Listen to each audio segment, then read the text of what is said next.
Good morning everyone, I am Hemant. Welcome to my channel Explore Chemistry.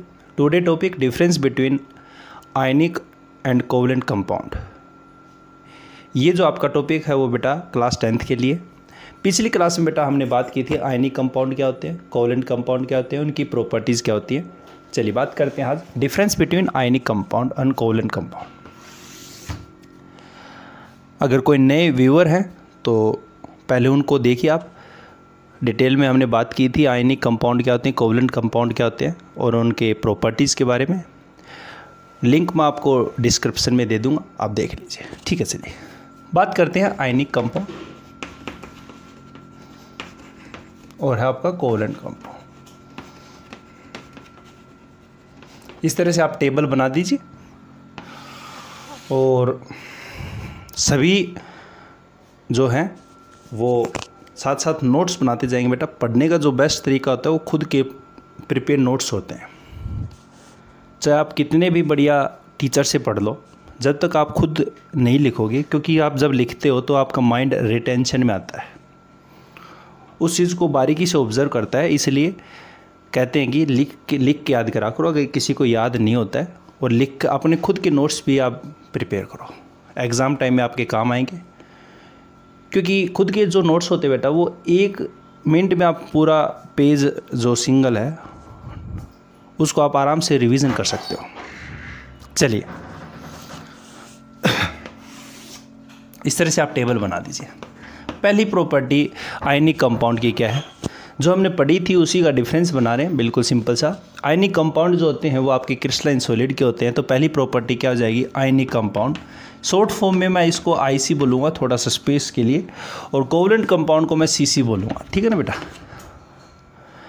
Notebook पे आपको full name लिखने कोई जरूरत नहीं है आपको शॉर्ट फॉर्म की। Ionic compound are crystalline in solid, crystalline in solid. ठीक है, पहला आपका ये पॉइंट हो गया। दूसरा पॉइंट आपका क्या है कि covalent compound are generally gases और liquid, but some covalent compound are solid in nature. हाँ या ना। ये आपका पहला पॉइंट हो गया दोनों का, यही बात की थी अपन ने। सेकंड पॉइंट आपका क्या है बेटा, सेकंड पॉइंट इसमें मैं एग्जांपल भी देना चाहूँगा यहाँ पे। देखिए लिक्विड के लिए आपके पास एग्जांपल कौन से होगी, H2O है, ब्रोमीन है। गैस के लिए आपके एग्जांपल कौन से हैं, CO2 है, CO है, आया ना, SO2 है। इसी तरह से आपका N2 गैस है, H2 गैस है। सॉलिड के एग्जांपल मैं देना चाहूँगा ग्लूकोज, यूरिया, नेफ्थलीन, ये सारे एग्जांपल आपके। ठीक है, सुक्रोज दे दो। सेकंड जो है वो आपका है आयनिक कंपाउंड। आयनिक कंपाउंड में आपने क्या बढ़ा रहा था बेटा कि इनका जो मेल्टिंग पॉइंट और बॉइलिंग पॉइंट होता है वो क्या होता है, हाई होता है। तो सेकंड पॉइंट यही लिखेंगे, ionic compound are high boiling point and melting point. Second point इसमें क्या लिख दोगे, covalent compound are low boiling point and melting point.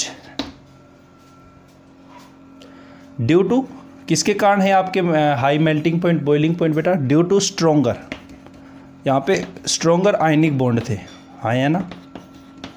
और यहाँ पे क्या थे, due to weak covalent bond. Covalent bond यहाँ पे क्या थे बेटा, वीक थे। ये आपका सेकंड पॉइंट है। पहला पॉइंट आपका ये सॉलिड होते हैं, ये आपके सॉलिड, लिक्विड और गैस भी हैं। सेकंड पॉइंट आपका था कि ये आपका मेल्टिंग पॉइंट और बॉइलिंग पॉइंट आयनिक कंपाउंड का ज़्यादा होता है, क्योंकि आयनिक बॉन्ड जो वो स्ट्रोंगर होता है। कोवलेंट बॉन्ड जो वो आपका वीक होता है, जिसके कारण इसका मेल्टिंग और बॉइलिंग पॉइंट क्या है, कम होता है, वीक होता है। थर्ड पॉइंट जो था वो आपका क्या था बेटा, सोल्युबिलिटी से रिलेटेड था। आयनिक कंपाउंड जो होते हैं वो आपके पोलर सॉल्वेंट के अंदर डिजोल्व होते हैं। तो ionic compound are dissolve in polar solvent. Polar solvent के अंदर क्या हो रहे थे, डिजोल्व हो रहे थे।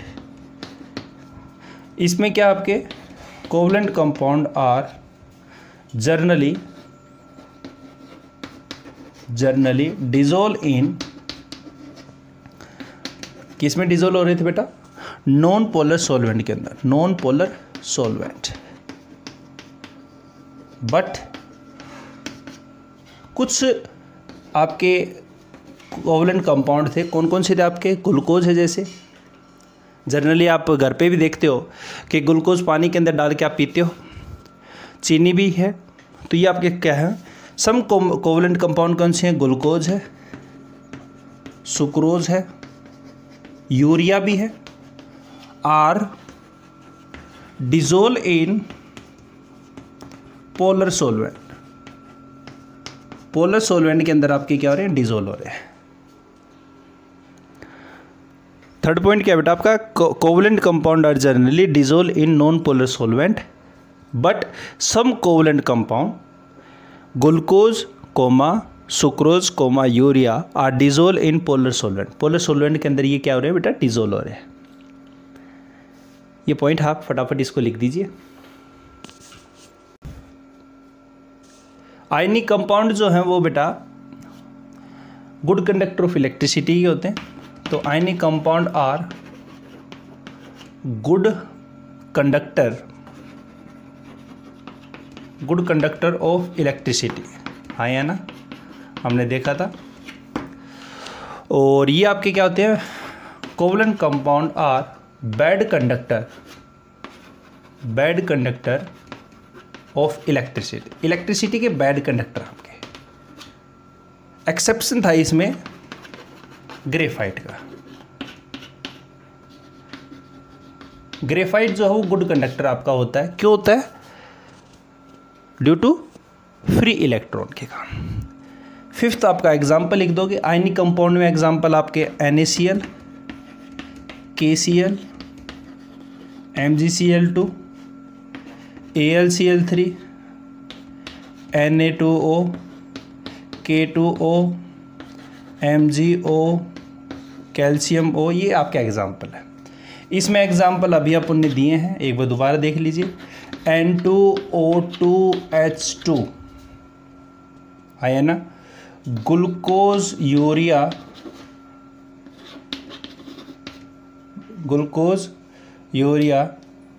सुक्रोज, आया ना। एक दो और ले लो, कोई बात नहीं। यहाँ पे CO2 गैस के भी ले लेते हैं, यहाँ पे और भी ले लो। CO है आपका, H2O है, ब्रोमीन है। ये कुछ एग्जाम्पल है, एग्ज़ाम में आपको एक दो एग्जाम्पल देने, ठीक है ना बेटा। ये आपके डिफरेंस था, आपकी छोटा सा टॉपिक था इसका, difference between ionic and covalent compound. I hope आपको सारे पॉइंट समझ में आ गए, क्योंकि अपन ने प्रॉपर्टी पहले ही पढ़ चुके हैं इसकी, ठीक है। आपको एग्जाम में दे दे 1-2 नंबर में difference between ionic and covalent compound, या रैंडमली क्वेश्चन उठा लेगा कि why graphite having good conductor of electricity. तो due to presence of free electron के कारण यहाँ पे क्या होता है, graphite good conductor of electricity होते हैं। तो नेक्स्ट वीडियो में बेटा हम बात करेंगे एक्सट्रैक्शन ऑफ मेटल को कैसे एक्सट्रैक्ट करें, और या अक्रेंस ऑफ मेटल, ये आपका टॉपिक है नेक्स्ट, ठीक है। नेक्स्ट वीडियो में हम देखेंगे। और आज के लिए इतना ही। अगर वीडियो अच्छा लगे तो इसको शेयर और सब्सक्राइब करें। Thank you very much, have a nice day.